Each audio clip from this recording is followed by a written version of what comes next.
everyone. Today we're going to talk about the hidden patterns in multiple sclerosis. Yes, you're hearing me correct. It's a pattern in multiple sclerosis. Let's talk about this.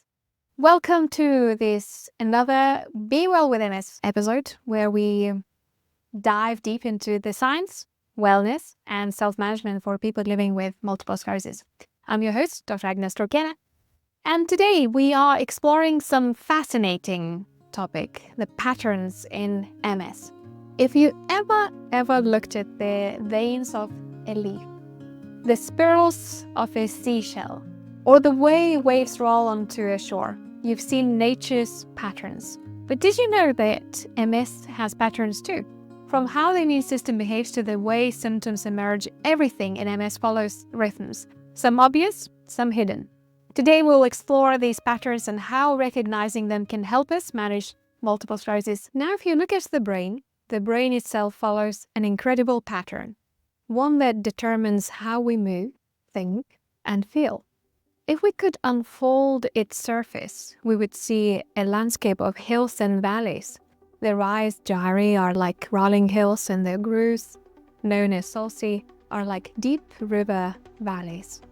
These patterns are not just for aesthetics. They allow the brain to pack billions of neurons into a small space while maximizing connections. But beneath these folds, another layer of organization exists, cortical columns, which are like tiny skyscrapers of neurons working together to process information. Each of these columns specializes in something like movement, sensation, vision, or thought. Think of them like neural office buildings, each with 6 distinct floors where different teams handle incoming and outgoing information. These floors are organized into layer 1, the rooftop communication hub, where signals come from other brain areas, our primate brain, for example, brainstem. And layer number 2, 3, the processing floors, neurons here refine and rely information. Layer number 4, the sensory reception desk, the front desk where incoming sensory signals are first received, and layers 5 and 6, the command center. These layers issue final commands, sending instructions to muscles, glands, and deeper brain structures. Now let's talk about MS and how this structure gets affected. When MS lesions form, they don't just disrupt the visible folds of the brain. They also interfere with the vertical communication inside these cortical columns. Imagine a high-rise building where the elevators stop working. Messages from the top floor sensory input can't reach the bottom motor output, and the entire system becomes inefficient. This could manifest as slowed thinking, movement difficulties, or unpredictable sensory symptoms. And here is something important. MS doesn't affect all the columns equally. And also, MS doesn't affect people equally too. If lesions affect motor columns, movement becomes slower or more difficult. If they hit sensory columns, numbness or tingling may arise. If they impact cognitive processing columns, brain fog, memory issues, or slow thinking may occur. Recognizing these patterns helps us understand why MS symptoms can be varied, because they depend on which buildings in the brain are affected. So let's focus on storm and smoldering fire. Imagine you are standing on a beach.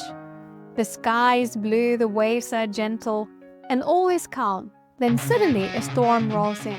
The winds pick up, lightning strikes, and the waves crash violently onto the shore. This is what a relapse in MS looks like, an immune storm attacking the nervous system, leaving damage. But here's the thing, not all the damage comes from storms. Some fires smoldering beneath the surface, unseen but still destructive. Smoldering MS is this hidden fire, silent, slow, and persistent, causing gradual damage even when no relapses occur. But bear in mind, not everyone gets smoldering MS. For years, we focus on storms, treating relapses with steroids and disease-modifying therapies to quiet down the immune system. But now we are learning that the smoldering fire might be a much bigger problem in the long-term disability progression. So how do we detect the invisible fire? MRI can show lesions, but it doesn't always reveal smoldering MS. This is why tracking subtle patterns in cognition, walking speed, fatigue levels over time is just as important as checking MRI scans and talking about the MS relapses. Let's switch gears and think about MS as a railway system. Imagine you are on a train traveling along a track. For some people, the train stops frequently. These are relapses. After each stop, some passengers get off, representing lost function, but others stay, keeping in the train moving. This is relapsing remitting MS. Now, for others, the train stops less often, but the track becomes more worn down over time, making the journey slower and harder. This is primary progressive MS. For some, the train starts with frequent stops, but eventually transitions into slow, steady decline. This is secondary progressive MS. Understanding your train journey, whether you're experiencing stops or gradual wear and tear, can help in making treatment decisions. Early interventions with disease-modifying therapies can strengthen the tracks and slow down progression. Now let's move away from trains and talk about something more personal, your health as a garden. Imagine your body is a beautiful, beautiful garden. The immune system is like the weather. It can bring nourishing rain, but in MS, sometimes it sends storms that damage the plants. Your nervous system is the soil.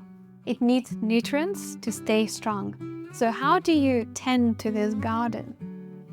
Diet is your fertilizer. Anti-inflammatory food like leafy greens, omega-3s, and vitamin D from sunshine can nourish your nervous system. Exercise is like pruning. Regular movement strengthens neural pathways and keeps mobility in check.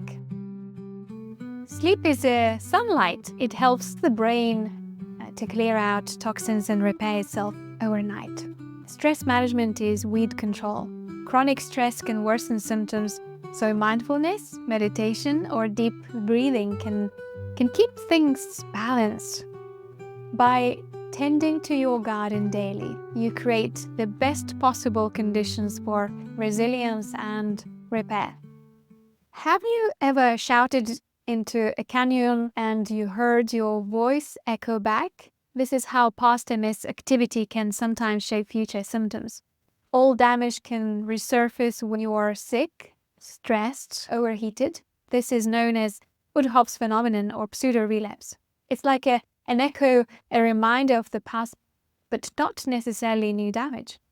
On the other hand, future MS changes can often be predicted by patterns in symptoms, biomarkers, and MRI findings. This is where research is heading, developing AI tools and digital tools, monitoring to catch MS progression early, before the major symptoms appear. So if you start noticing patterns, subtle cognitive lapses, fatigue worsening in specific conditions, or maybe mobility challenges at certain times of the day, these are signals worth discussing with your neurologist. So what can we take away from today's episode? MS is not random. Like the rhythms of nature, it follows patterns that can be observed and managed. Recognizing the difference between the storm of relapses and the smoldering fire of the progression can guide treatment decisions. Understanding whether your MS follows the train track of relapsing or progressive disease helps to set expectations and strategies. Tending to your garden through lifestyle choices, nutrition, movement, stress management, and sleep can make a meaningful impact on long-term health. Watching for symptoms, echoes, and predictive signals helps you stay proactive managing MS. Thank you for joining me today on Be Well with MS podcast and videocast. If you found this episode helpful, please share it with other people and stay connected. Stay proactive. Please join me on the following episode. Don't forget to hit the subscribe button and come back. Don't forget to care of yourself and stay well, be well, never give up. Bye for now. Are we filming?